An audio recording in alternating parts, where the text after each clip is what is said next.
Welcome, everybody, to the CRYSP speaker series on privacy. It's our great pleasure to have Wouter Lueks. Wouter, who some of you may remember, visited CRYSP several years back when he was a PhD student, is now a postdoctoral researcher at EPFL in Switzerland. And he's been working on privacy-enhancing technologies of various kinds for many years. And today he's going to talk about work he did in the context of privacy-preserving protocols in COVID times. His work on privacy-preserving presence detection eventually became the standard Google Apple exposure notification framework that many of you may have installed on your phones today. So let's welcome Wouter and take it away. Thank you, Ian. Thank you so much for the introduction and for the invite. And it's great to see a lot of familiar names in the list of attendees. So it's great to be here. So just one note of order, right? I'll typically just run through this talk, but if you have any questions in particular, if you have any pressing questions, do just drop them in the Q&A and I'll try to get to them ASAP. So if you need any clarifications or anything that you want to ask right at that moment, don't hesitate, just drop them in there and I'll get to them. So to get started, right? So my research really focuses on enabling building and deploying privacy-friendly systems, and really I focus on solving real-world problems. And this means that I'm interested in creating building blocks that have strong and provable end-to-end security and privacy properties, and to build these systems in a way that make them hard to use them for other purposes, which is one of the ways in which you get really strong privacy properties, right? And then finally, I almost always have a focus in these systems on, I need these things to be deployed. Now, I've done a couple of these, and I put here a couple on this slide that I actually not be talking about today. So I worked on, some point in the past, I worked on IRMA, on enabling anonymous authentication with strong privacy properties. So this implements attribute-based credentials on smart cards and phones and kind of replaces, let's say, password authentication. I'm recently working with the Red Cross on designing and building systems that enable authentication of recipients of aid with strong privacy properties and some protection against fraud. And then last but not least, we work very closely with the International Consortium of Investigative Journalists to build systems, to build the document search system that enables journalists to figure out, maybe one of my colleagues has documents relevant for my investigation, which we're currently deploying together with them. Now, all of these, and this is sort of a true line in my research, whenever I try to tackle one of these problems, I figure out, okay, this requires new cryptographic primitives and/or new system architectures in order to satisfy these security and privacy requirements, or to satisfy the need to build something that can actually be deployed.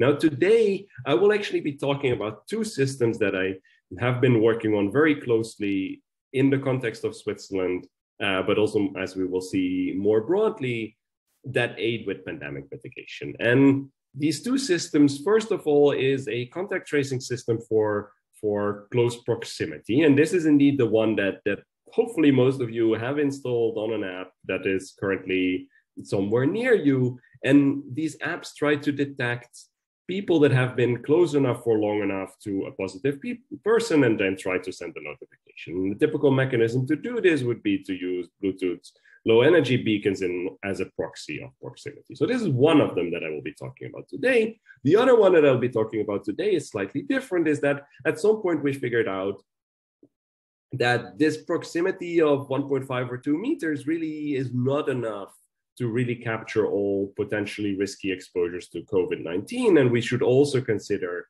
contacts of people that are just in the same enclosed space, especially if that space is not well ventilated. So those are the two systems that I'll be talking about.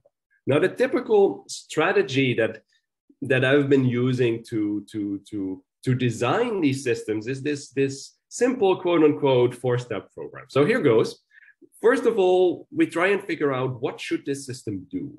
And this can actually be more tricky than it might seem at first sight. So we'll come back to that later. Now, when you figure out, okay, this is the thing that it should do, then that by itself might already lead us to identify certain security and privacy risks that stem purely from the functional requirements that that system brings.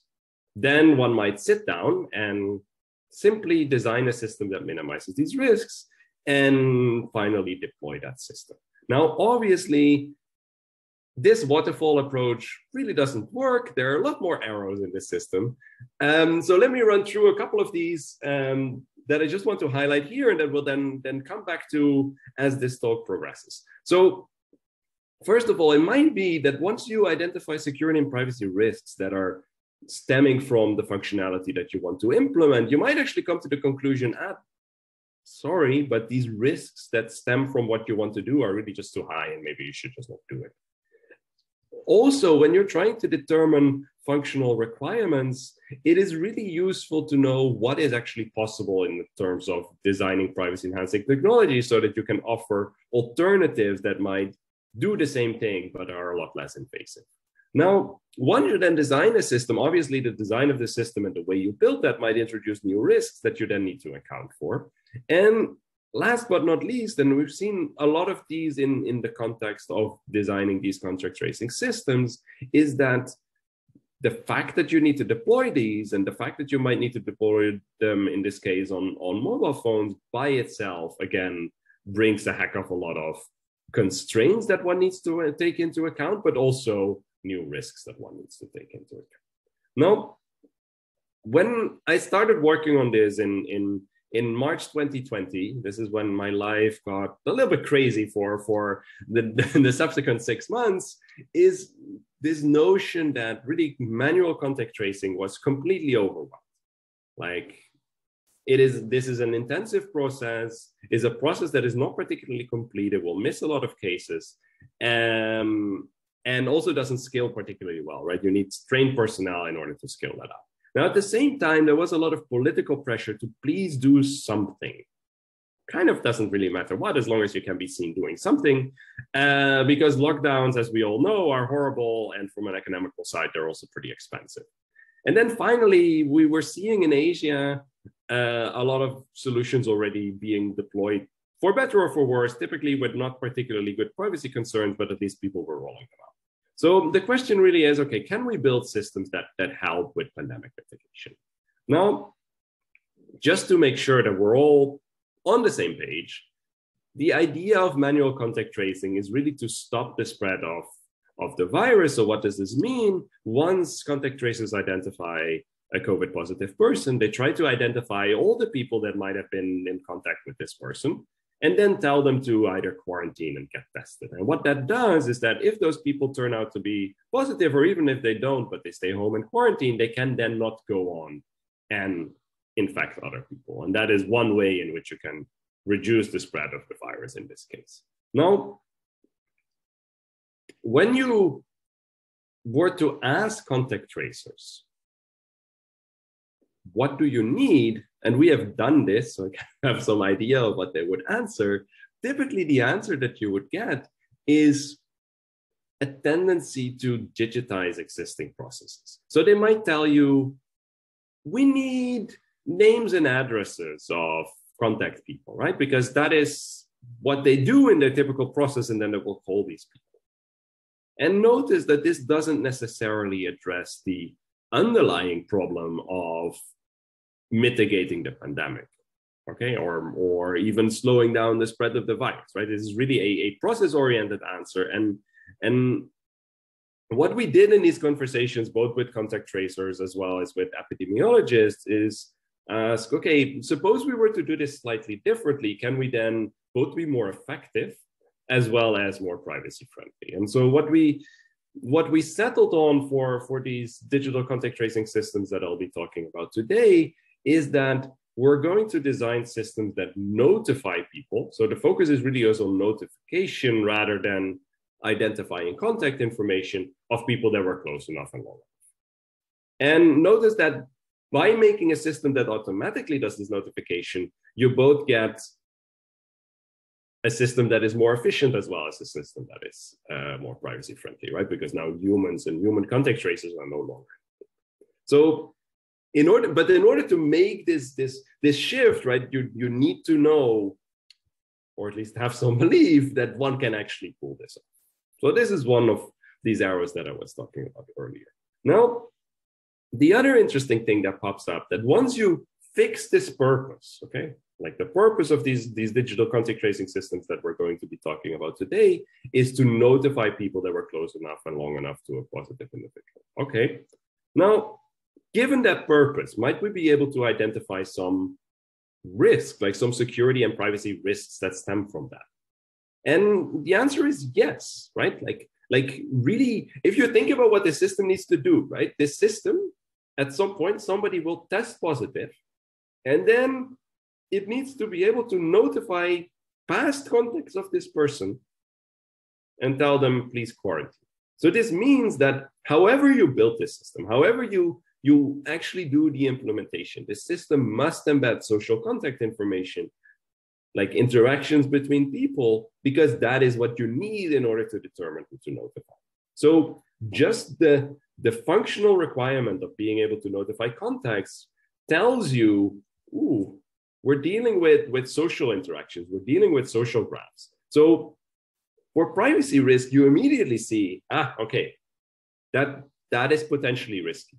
Now, if you've been thinking about contact tracing about social interactions in the context of privacy, that will then also lead you to immediately identify the subsequent risk is that, okay, one way of doing this is actually to keep track of location traces. So one privacy risk here is leaking of such traces, both of positive people and non-positive people. And we'll see later why this distinction actually matters.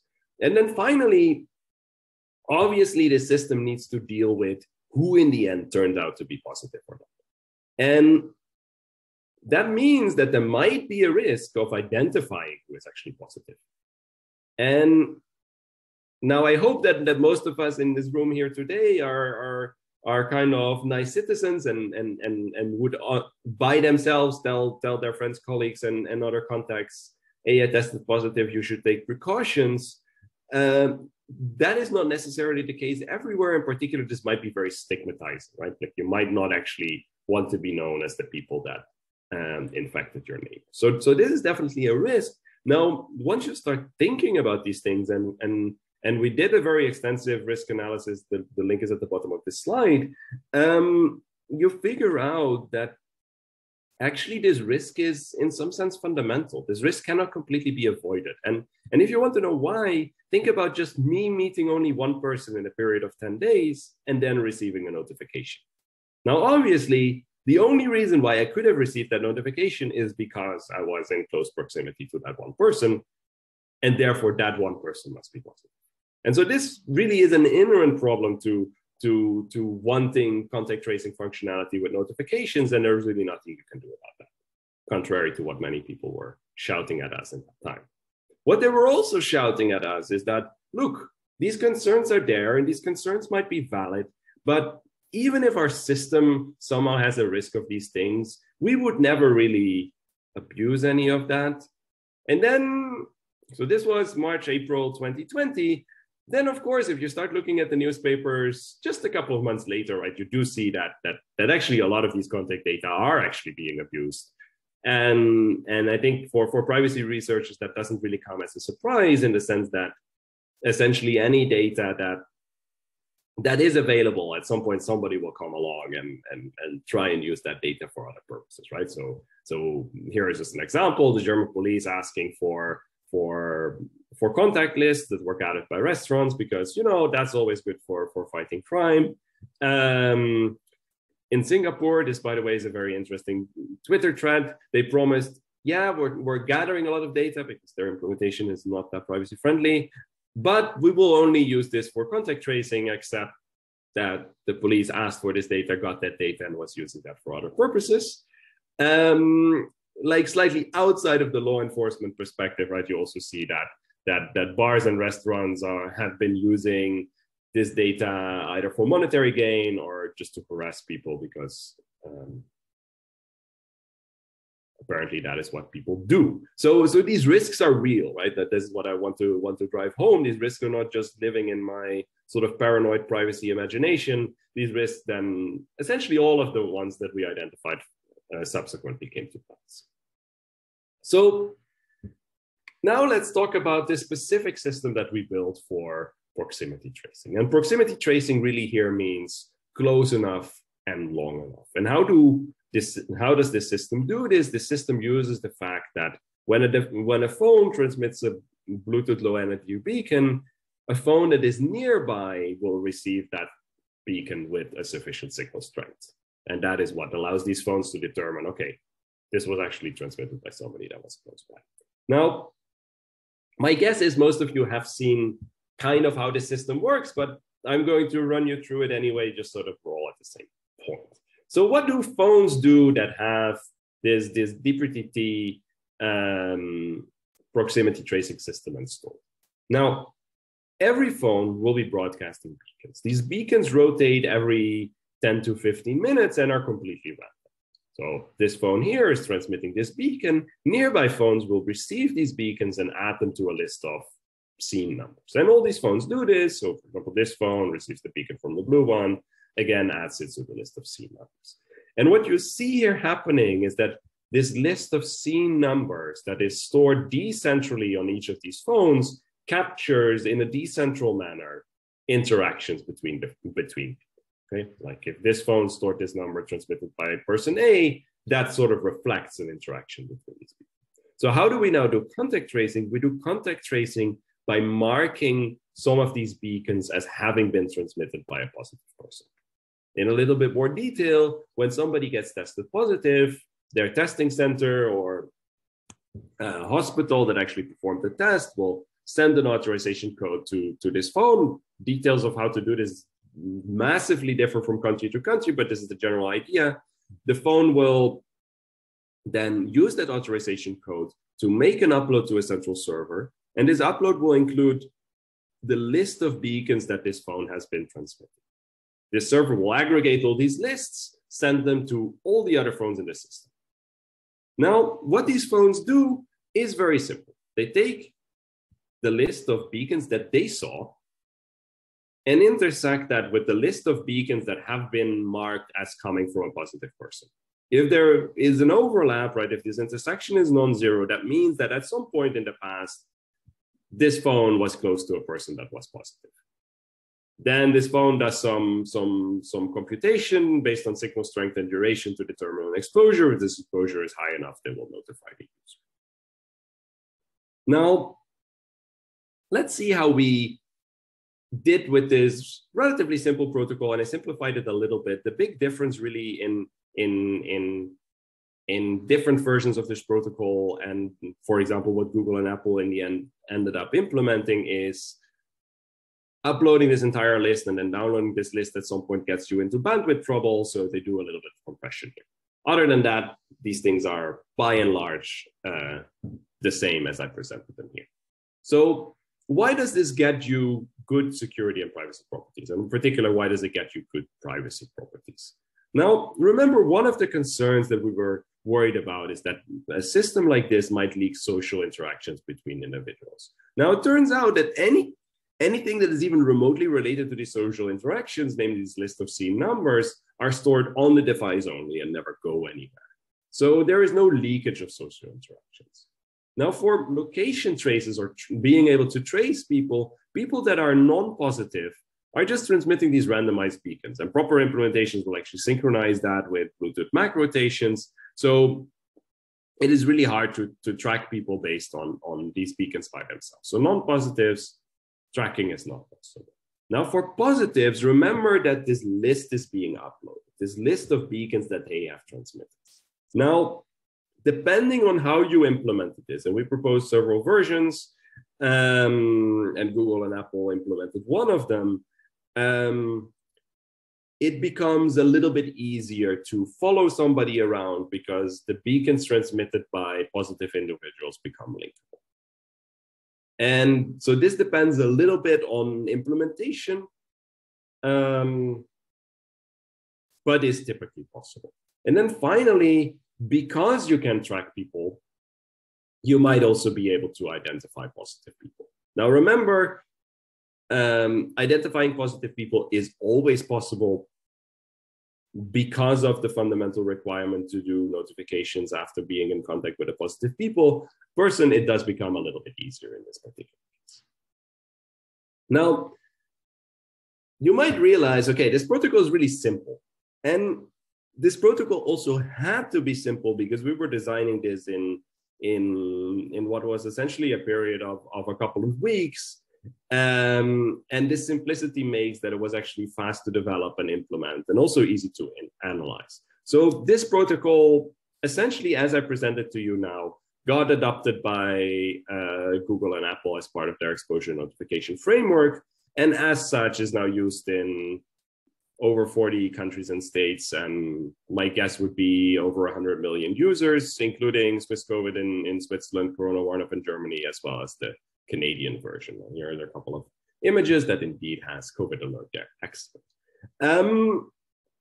So now, so far, I have been talking about the protocol. But I told you at the beginning when we were looking at this four-step process and the arrows between them is that a specific design might introduce new risks. And I want to take the next couple of minutes to actually run through one specific scenario of these, namely this upload thing. Really, arguably the only really interesting thing that happens there. This is really outside of the Google and Apple implementation to a large degree. So just to remember, right, what happens here is somebody tests positive, the hospital or test center will give an authorization code to the user or to their phone, and then their phone will use this authorization code to upload this list of beacons that they have been transmitting. And this authorization code really is essential because if everybody could be uploading beacons, you would be able to generate a lot of spurious notifications, which you really don't want in the case where the result of these notifications would be to get tested or to quarantine. Now, if you look at this picture, does this introduce any new privacy risks? Well, it turns out it does, right? Because when you consider a network observer that gets to observe this link between the phone and the server, and this can be your ISP or your Wi-Fi operator or your boss or whoever, might be able to deduce just from the network traffic that the owner of this phone is positive. Now, we identified this in the DPTP design paper when we wrote this, and it has this funny little sentence, we can mitigate this using dummy uploads. We wrote this just like this one sentence, then it turned out that it was actually quite a lot more difficult to do that in practice, and I want to sort of show you which measures we put in place in order to make sure that such an adversary is not able to learn sensitive medical data, namely that somebody turns out to be positive. Now, the property that we want here is a property of deniability. The user should be able to say, I don't know what you saw something, but really you cannot conclude from that I'm COVID positive. Or otherwise, like flipping this around, right? The network observer should not be sure that the user really did a real upload based on their observation. Now, another way to formalize this would be to think of this a little bit more mathematically. Think of this in terms of let's say a Bayes approach, and to say, okay, really what we want is that the posterior probability of the user being positive, given the adversary's observation, should be roughly equal to the prior probability of this user being positive, which then means that really the adversary did not get much more sure about this user actually being positive, despite now having access to this observation. Now, what can this observation be, right? It's like very easy for me to just put this in math here, just say observation is cool. But in order to see how we actually need to analyze and reason about this, right, we need to be a little bit more precise about what such an observation can be. Now, for the following, I'm just going to assume that this connection actually does follow all your standard security practices, okay? And in particular, this means this is a TLS encrypted connection. There is like proper authentication of the server certificate, etc. Now, despite this being encrypted, this network adversary will still be able to see destinations of new connections that are being made. If there are multiple connections, right, it will be able to see in which sequence they are being made. It will be able to see timing information between these connections, right? It will be able to see, you're making a connection now, and then 10 seconds later, there is a new connection. And then finally, your typical website fingerprinting trick, right? The adversary will also be able to see payload sizes of these connections. Now, fixing deniability is hard. And it's hard because we don't really know anything about what real quote unquote uploads look like by real people. We don't really know when they happen in particular, right? Like they happen some point after people receive an upload authorization code. Think about this like a 10-digit code or whatever on their phone, right? But we don't really know whether these happen all more or less between 8 and 9 in the morning or whatever. So we have no idea of what this actual distribution looks like. So we need to design a mechanism that is largely agnostic to these differences. Now, the other thing that we cannot do, which is what you would typically do when you were to do this in a paper, is that we cannot delay any uploads. And there are two reasons for this. One is that delaying will slow down notifications, which is bad. The other is that when you delay, you actually lose robustness, which is also not what you want. And typically in mobile platforms, if you delay it, it might end up actually not happening anymore. And then obviously, right, we also cannot remove uploads because then the system would stop working.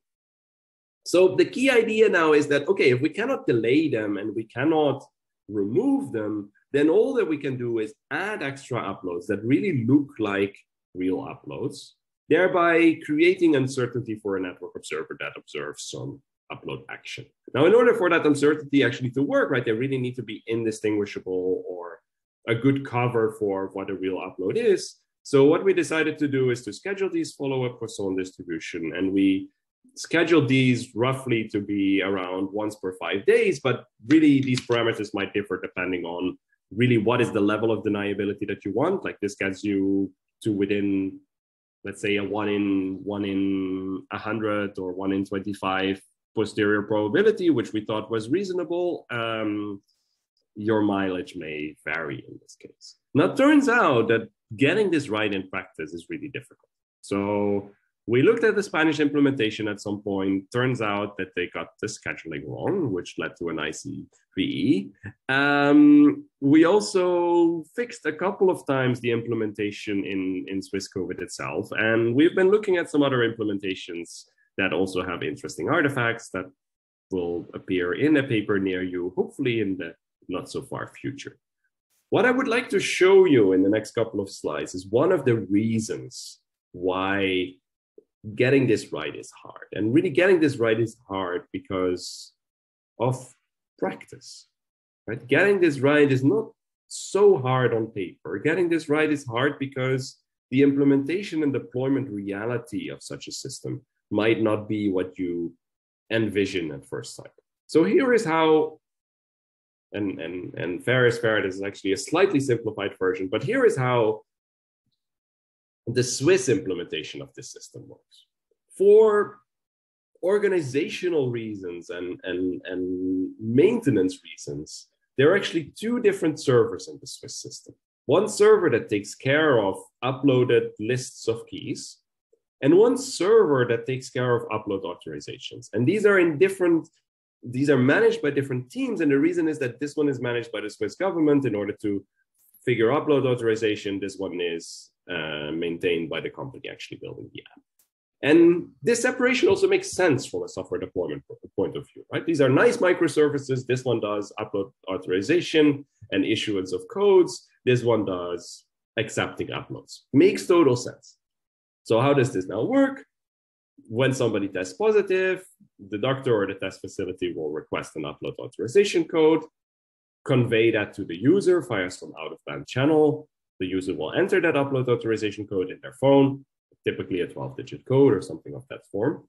Then their phone will connect to this COVID code server, send this code, get a signed token back. It's a JOT token, but it doesn't really matter. It gets a signed token back that entitles this phone to do one upload of a batch of transmitted beacons to the server. So this is what this phone will do next. It will take the list of transmitted beacons, takes the signed authorization code from the COVID code server. Server will check this authorization. If yes, accept this upload. Now, remember, in order for our dummy traffic to be effective, it needs to mimic all observable network traffic. So this means that because here there are two network traffic flows depicted here sort of on a timeline, first a request to the COVID code server, then a request to this key server to do the final upload, we really need to make sure that the dummy uploads that we do really reflect this thing. And sorry, here, there are really only two requests, and this is still doable. In practice, you run into a lot of challenges to get this right. But I hope this gives you some idea of why actual practical deployment constraints, right, and really deployment properties might then force you to go back and to design or to redesign your dummy mechanism. Now, this thing got adopted by Google and Apple, as I said, right? And there are really two key things that make sure that we have good security and privacy properties. First of all, we did a careful and simple protocol, which is good. And then we thought very carefully about how to make sure that the entire interaction, the entire system doesn't suffer from security and privacy risks. Now, we did a lot more. So you can find all of that online here, including more in-depth security and privacy assessments and alternative systems that we looked at, and some best practices on how to deploy these things, and maybe some other countries should have read that. Now, in the last part of this talk, I'm going to be talking about a different system that works in a different setting. Namely, we want to notify people that have been sharing the same enclosed space with a positive person.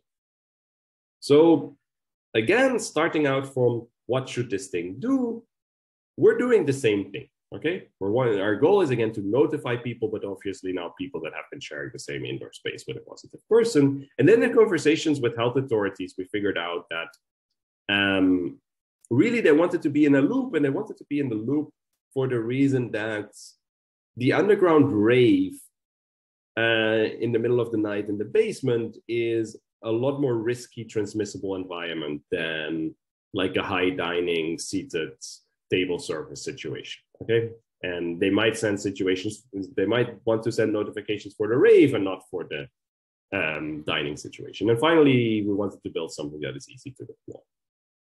Now, okay, good. We have our, we know what we want to build. Now, does building this introduce any new privacy risks? One of the things that I want to draw your attention to is the fact that the locations that we typically think about are sort of like bars and restaurants. But once you have a system that works for bars and restaurants, it is only a small leap to then be thinking about religious buildings, activist meetings, political gatherings, or places where specific communities and support groups gather. And now, kind of independent of whatever is your political affiliation, I hope that most of you sort of have this intuition that once you start thinking about these type of things, you really start getting very close to impacting freedom of movement and freedom of association, which gets me worried, probably gets a lot of you also at least somewhat worried. Now, again, when we were complaining about this to developers of a German check-in app where we were explaining that you need to be careful with these things, that is risky, they wrote to us the following. And I translated this and I put a little bit of emphasis in here because I wanted to spare you the German. So what they were writing is that the use of Lukas, is the name of the app, for political gatherings and religious communities, churches and mosques, etc., is voluntary. Okay? So they're like, really, it does not matter because usage of Lukas is voluntary. Now, if you actually look at some of the German laws, so here is one of the German states, Mecklenburg-Vorpommern, think of it like a state in the US or a province in Canada, they're actually writing, and so sorry, this is in German, here's the translation, essentially, sorry, but in all these cases that we mentioned, plus a whole bunch more, actually use of this app is mandatory. So again, this risk that might seem sort of theoretical at first might actually turn out to be very realistic. Now, the other thing, and so we did this big analysis of Luca that is a lot of fun to read, where the TLDR is, please don't design super complicated systems because there are also many ways in which that can go wrong. Now, we were not just worried about using these apps in these settings, but we were also worried about when you use apps in these settings that might actually create databases of such locations where before these databases didn't exist. And we were also worried about being able to see then which locations got notified. So that's one side of the new risk. Now, the other side of the risk is that where before we were thinking about social graphs and social interactions, here what one should be worried about that is new is that now we're dealing about a system that mediates visits, places where I go. And you can imagine that both law enforcement as well as, for example, abusive partners would be really interested in learning where people or suspects or abused partners actually go, okay? So we designed the system to mitigate all of these risks. In the rest of this talk, we'll actually be focusing mostly on this last part, how to ensure privacy of visits. And in order to make that work, we made a couple of design choices right from the get-go. First of all, we decided to use the typical QR code system that essentially any system in this setting was using, both for usability as well as for easy deployment. And what we decided to do is that location owners will generate this QR code locally. So it doesn't require any database to be created. They will just generate this QR code and then work from there. Visitors that visit this location will scan this thing and then store, again, decentralized, the same way as we did for the proximity tracing, a record of this on their phone. Now, in order to trigger notifications, and we'll need to talk about what are the actual details of how to do this, health authorities will work with location owners in order to trigger this notification, and then phones use this same decentralized mechanism as before in order to determine how to notify this.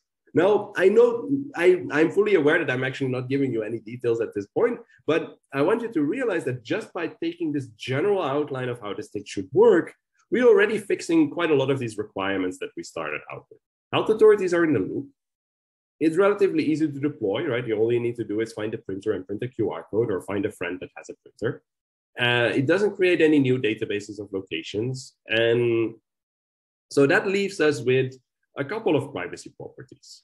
Namely, we wanted to hide which locations are notified. And now that we know a little bit more about how the system works, we can also see that if this QR code doesn't change, right, you cannot do anything. So really, at best, you get privacy from non-visitors. And with respect to privacy of visits, really, we wanted this thing to hold, even if the attackers, law enforcement, or abusive partners knows these QR codes. Now, I will be focusing only on these things. So how do we store records on the phone without later law enforcement or abusive partners that know QR codes and that have access to the phone or the data that is stored on there being able to infer where I've went? Now, your first intuition might be, okay, hiding things sounds like encryption. So let's try and build a system based on encryption. So here is roughly how that might look like. So a location owner will generate a QR code, and this QR code will generate a public key as well as a description of the location. A visitor that comes will scan this QR code. And then once the visit is over, the phone will store an encrypted record on the phone containing the entry and departure time, and it encrypts it against the public key. Well, Douglas wrote a very long question that I will deal with later, I think. So the phone stores this encrypted record. Now, by itself, this does not make a notification system, right? There is no way of actually doing a notification. Also, how do we do notification? Well, the health authority, once they figure out that there was a hotspot at this location, will request a private key from the venue owner, and then we'll publish this private key together with the time that actually the positive person was there. Now, then the phone will receive this private key and will do a trial decryption on the records that were stored on the phone. Namely, for each record, it will take the private key, try to decrypt. If it works, it will check the entry and departure time and match it against the time of the positive person. If there is overlap, it will actually notify. Okay. Now, first of all, let me be clear, this works. So then the next question is, does this solve our privacy problems? And I would argue it does not. So let's run through it and then also see how we can fix that. First of all, notice that once I do tracing for a location, this location must reveal this single private key, which means that any record created for that location, even if that doesn't correspond to the time where this positive person was there, can now be decrypted. So in some sense, we're too liberal about what can be decrypted. Now, the obvious fix would be to say, okay, we're going to rotate this public key very often, right? But that's a pain in practice. So what we decided to do in our implementation is instead use identity-based encryption that allows us to essentially mimic creating many public keys. So if you don't know what is identity-based encryption, just think about that as a very cheap way to get a whole boatload of public keys and private keys. Now, second of all, this encryption is actually not enough to get privacy of records. Because what your typical ciphertext privacy property gives you is privacy of the plain text. But what we are concerned about is hiding where somebody goes. So we need privacy of this key. So we need a key privacy property, or in the case of identity-based encryption, we need privacy of both the identity under which we encrypt as well as the authority that generated this identity-based encryption scheme. And then finally, and this one is a little bit more tricky, there is no bound between this public key and the description, which means that somebody can come along and just sort of swap out one or the other, which will potentially generate false notifications. So we need to create some kind of binding here in order to prevent these false notifications. So now putting all of this together, the full CrowdNotifier scheme that we designed works as follows. So a location owner will generate two QR codes, one that is public, that contains a description of a location, some nonce, and a public key, as well as a private code that contains all of the above, as well as the master secret key of this identity-based encryption scheme. And again, if you're not familiar with identity-based encryption scheme, think of this as a very compact representation of many public keys, and this is a compact representation of many corresponding private keys. Now, when a user visits the location, they will scan this QR code, check that this is indeed the location that they want to check in, determine the checkout time, typically when the user leaves, and then start creating records. And this scheme will now operate in epochs or time slots. So think about time slots being an hour. And for every time slot that overlaps with the user's visit, their device will create an encrypted record. And how do they do that? They first create an identity based on the description of the location, an identifier for the time slot as well as the nonce, and then create this ciphertext as before. Now in your identity-based encryption less description, you would just encrypt against a public key specific for this time slot. Now the phone will store this record, and that is it. Now, how do we do tracing? We do tracing by health authority identifying which location to send notifications for. The location will scan this tracing code that has the corresponding master secret key, then recompute identities corresponding to each of the time slots for which we need to send notifications. We'll use the identity-based encryption scheme to recover the corresponding secret keys and then upload all of this to the server of the health authority. The health authority will then broadcast all of these to all the phones. So that will be identities, private keys, and times. And then the phone will just do this matching trial decryption thing. Now, when I said at the beginning that I'm interested in things that are practical, you might be wondering at this point, how practical is this actually? So we did some evaluation of this system. And in particular, we evaluated the time it takes to do this trial decryption. And here are a couple of numbers on different phones. And you can see that on modern phones, it's definitely under 4 milliseconds. Actually, the iPhones are much faster. I'm not quite sure why that is, but that would give me some sort of confidence that we should be able to bring this number down much further, because really these are not that much faster than the Android ones. I put here some numbers on the slides, like really all of these numbers depend on your deployment constraints, but this is how we configured this system in Switzerland. So we mark records with the day on which they have been created, just so that we can expire them after 10 days. And time slots have a duration of 1 hour. So now if you want to look at a specific scenario, maybe 50 locations are notified per day for 2 time slots each, meaning we need to upload 100 keys, and users making 5 visits of 2 hours, meaning they create 10 records each. Then the total time to check for all of these mean you need to do number of keys times number of records is about 1,000 pairs, which will take you definitely less than 5 seconds per day, which I think is still pretty reasonable and pretty doable.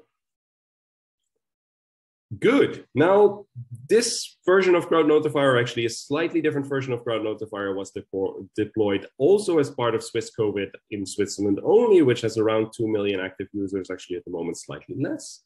For this, we wrote an extensive technical specification that both has the version that is in the academic PETS paper with all the proofs, etc., as well as the server-based variant that was deployed in Switzerland.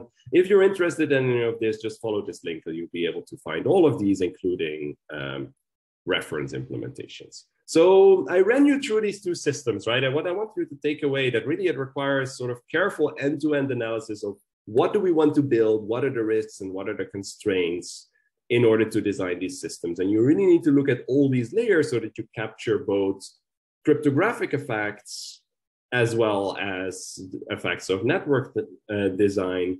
And what we've seen in this process is that it's really important to do an open design process because we benefited a lot from feedback from other people. Now, a little bit on the downside, right? A lot of this works or does not work depending on whether it's adopted by the population and integrated with public health authorities. And I think in the end we got there, but that was in some sense much more difficult than doing the technical designs. So just to wrap up, right? So these privacy-friendly systems that I work on really require a careful analysis of what do you actually need to build and what can we build using PETS. Then to identify all the risks that might bring, design that system, which for all of these, right, really involve building new cryptographic primitives and system designs and understanding how these things will be deployed and how that influences the design decisions that you make. Thank you so much for your attention. I'll try to answer questions now. Okay, let's thank Wouter. Yay. So Douglas is asking a question that I can now try to read. So Douglas is saying, okay, so you get this one-time upload key out of band, but then actually there will be network traffic in order to actually download the upload authorization. So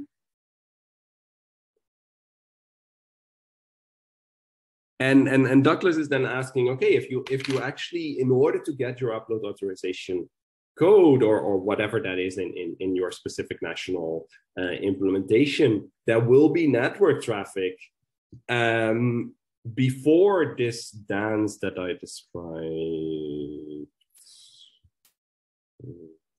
here, right? If there is network traffic here already, then indeed, right, as Douglas is saying, you should mimic this with dummy traffic if you want any protection, right? So now this dance that was here just 2 calls will actually be loading a bloody website.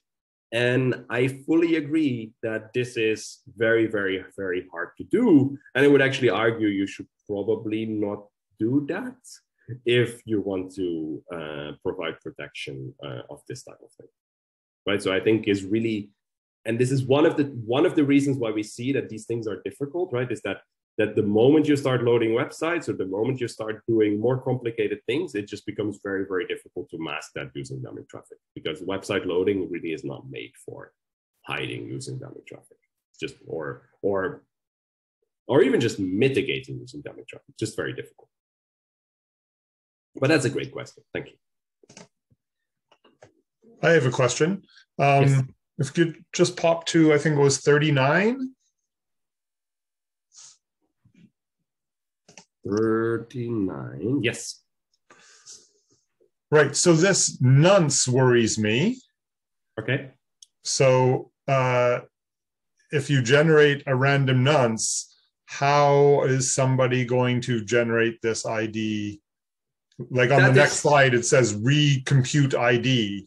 That is true. So this nonce is actually encoded in the QR code. So this nonce is, so it is, I mean, it's a static nonce for this venue. And the reason why this nonce is there that I cannot talk about because you asked about this is that we want to hide which locations get notified. And so if you look at this next slide, we actually need to broadcast this identifier. So if you don't have this nonce here, then this becomes brute forceable, right? Because these time counters, that is a very small range and these info things are public. Okay. So it's a per location random value, but not a per execution random value. Exactly. Okay. Correct. Great. So we have a few minutes more for more questions if people want to ask them in the Q&A or even just raise their hands. We can do that. While we're waiting for that. So these two systems are deployed in the Swiss COVID you said, which has about 2 million users. Yes. And do you have any sense or even way to measure how much it actually helped? Like how many positive contacts? I mean, that's one question. How many positive contacts were traced? And do you have an estimate of how many people that saved from getting COVID somehow? Okay, so there are a couple of things to this question. It's a great question, right? So first of all, we were very reluctant to integrate this type of telemetry into the app because this might result in a lot of leakage down the road. Okay, so in the end, we did not implement any of this type of telemetry thing. So all the data that we have about this, we gathered using more traditional means. So one of the things that happened here in Switzerland early or late 2020, early 2021 was just a cohort study where we asked people, did you get notified? Did you then get test positive, right? And so that gave us some indication that this thing was actually doing useful things. Now, this is small, of course, right? Like there are not that many people that actually get notified. And so you need a big cohort to actually do that. But we did found some evidence that was actually working. And then later on in the UK, they did a much more large scale study where really they determined a noticeable effect of this app on pandemic mitigation. I don't know the exact numbers of how many cases this prevented, but these were like thousands of cases.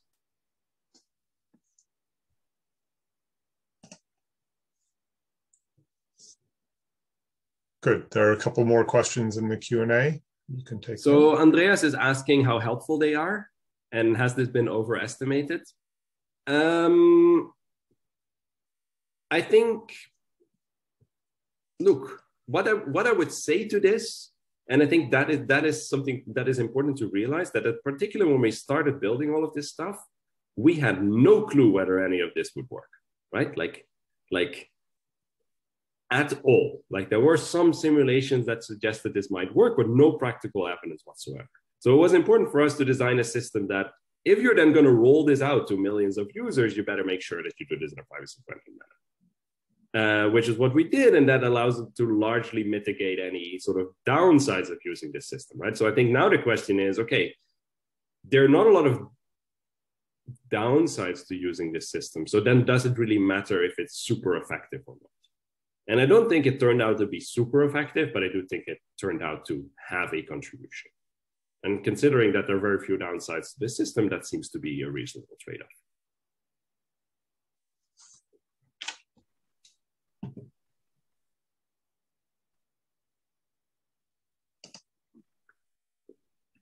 And then Urs is pointing out there's actually no dummy traffic in COVID alert in Canada, right? Which then at least is consistent with the fact that there is other network traffic that is also hard to hide with dummies.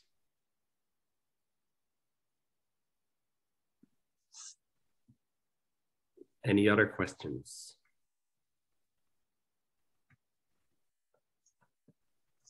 Okay, we're just about out of time anyway. So if no one jumps in with a super quick question in the next couple seconds or raises their hand. Oh, there's another. Thanks, Andreas. Just a thanks. Okay, so let's thank Wouter again. Clap, clap, clap. I'm the only one he can hear. Okay, and as usual, Wouter will be meeting with students right after this. So please, everyone, head over to that room for more chatting with Wouter. And keep your eyes peeled for the next talk in the CRISP speaker series on privacy, which will be January 19th. See you then. Excellent. Thanks, everyone.